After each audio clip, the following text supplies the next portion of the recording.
A ver, cuando uno escucha la palabra alimentos en un contexto familiar, ¿qué es lo primero que se nos viene a la cabeza? Pues la comida, ¿no? El supermercado. Pero, ojo, en el mundo del derecho esa palabra es muchísimo más que eso. Es un concepto clave, de verdad fundamental para la estabilidad de cualquier familia, así que bueno, vamos a desmenuzar qué significa realmente. Y esta es la pregunta del millón, ¿cierto? Y la respuesta corta y directa es no, para nada. A lo largo de este análisis vamos a ver cómo este mito se cae a pedazos y vamos a entender por qué el derecho a alimentos es en realidad como una red de seguridad que busca proteger la dignidad y el futuro de las personas. Bien, esta es nuestra hoja de ruta. Primero, definiremos el concepto legal. Después, diferenciaremos sus dos tipos clave. Veremos quiénes pueden reclamarlos, qué se necesita para iniciar el proceso y, la parte más interesante, cómo los jueces aplican todo esto en casos de la vida real. Muy bien, vamos por partes. Arranquemos por el principio. Olvidémonos un momento de la despensa y pensemos en una definición pero mucho más amplia. Una que tiene que ver con la estructura misma de la sociedad. La ley, como lo vemos aquí, es bastante clara. Habla de un suministro para cubrir las necesidades de existencia. ¿Qué quiere decir esto? Pues que es una obligación que nace de un principio súper profundo, la solidaridad familiar. Es la forma en que la ley reconoce que quienes forman una familia tienen el deber de apoyarse para tener una vida digna. Y aquí está, en detalle, la respuesta en nuestra pregunta inicial. Esto es lo que significan esas necesidades de existencia. No es solo la comida, para nada. Es el techo, la ropa, la salud, también el esparcimiento y, algo crucial, la educación. Para los menores de edad, esto es lo que asegura un desarrollo completo, físico, mental y también social. Ahora, vamos a un punto que es bien interesante.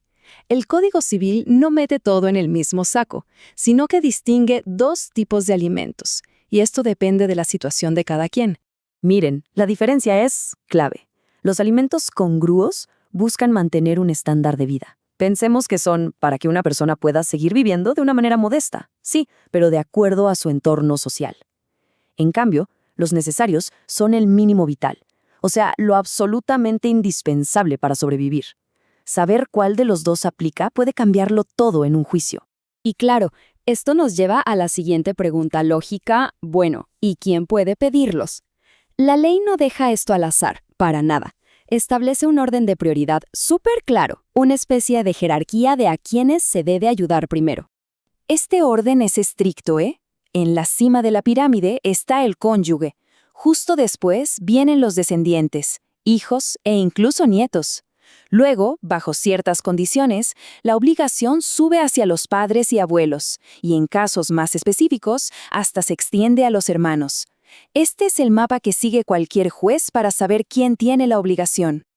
Ahora pasemos a lo práctico, porque no basta con estar en esa lista de prioridad. Para que un juez ordene el pago de alimentos, hay que probar 3 condiciones que son fundamentales. Pensemos en esto como un banquito de 3 patas. Primero, que la ley te dé el derecho, según el orden que acabamos de ver. Segundo, que de verdad exista una necesidad, o sea, que la persona no pueda sostenerse sola. Y tercero, un punto crucial, que la persona a la que se le reclama tenga la capacidad económica para dar esa ayuda. Si una de estas 3 patas falla, el caso simplemente se cae. Y ahora sí, vamos a ver cómo todos estos conceptos, que suenan un poco abstractos, prelación, necesidad, capacidad, cobran vida. Vamos a analizar un par de casos que nos muestran perfecto los dilemas que enfrentan los jueces todos los días. Aquí tenemos una situación familiar bastante compleja. Un padre, Alberto, que se desentiende. Una madre con invalidez. Y un hijo de 25 años que sigue estudiando.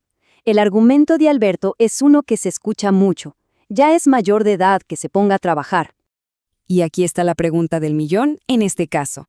¿Será que la obligación de alimentos se apaga como un interruptor a los 18 años?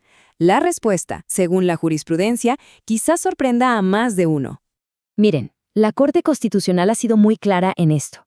Como dice la sentencia, la obligación se puede extender hasta los 25 años, pero, y aquí viene el pero, con una condición clave, que la persona esté estudiando y que por esa razón no pueda sostenerse. No es un cheque en blanco, ¿eh? Es más bien una inversión en el futuro de esa persona, para que eventualmente pueda valerse por sí misma. Entonces, en este caso, el argumento de Alberto no tiene piso. Su hijo, al estar formándose como profesional y no poder generar sus propios ingresos, mantiene su derecho a recibir alimentos para poder terminar sus estudios. La ley, en este caso, protege su proyecto de vida. Este segundo caso le pone otra capa de complejidad al asunto, porque ahora no solo se argumenta la mayoría de edad, sino también la falta de capacidad económica del padre. Aquí es donde el análisis se pone más bueno. Entonces, la pregunta es doble.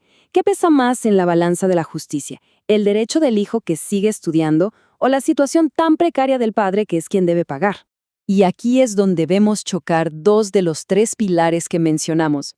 Por un lado, la necesidad del hijo existe, claro, pero por otro, la capacidad económica del padre está en duda. Un juez no puede simplemente ignorar esa realidad.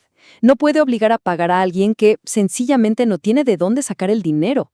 Ambas cosas se tienen que probar en el proceso. Y esto nos muestra el verdadero espíritu de la ley. No es una fórmula matemática y ya está. Es un ejercicio de equilibrio. El sistema legal lo que busca es sopesar la necesidad real de una persona con la capacidad real de la otra, para poder llegar a la solución más justa en cada circunstancia. Al final, hemos visto que el derecho a alimentos es mucho, mucho más que dinero para comida. Es una herramienta legal que intenta tejer una red de seguridad basada en la solidaridad. Pero todo esto nos deja con una reflexión final. ¿Será que este sistema, tan delicado, de equilibrios, logra siempre proteger de manera efectiva a quienes más lo necesitan? La respuesta, como ya vimos, no es nada simple y depende de los detalles de cada historia familiar. Somos Zoom Jurídico, expertos en derecho de familia.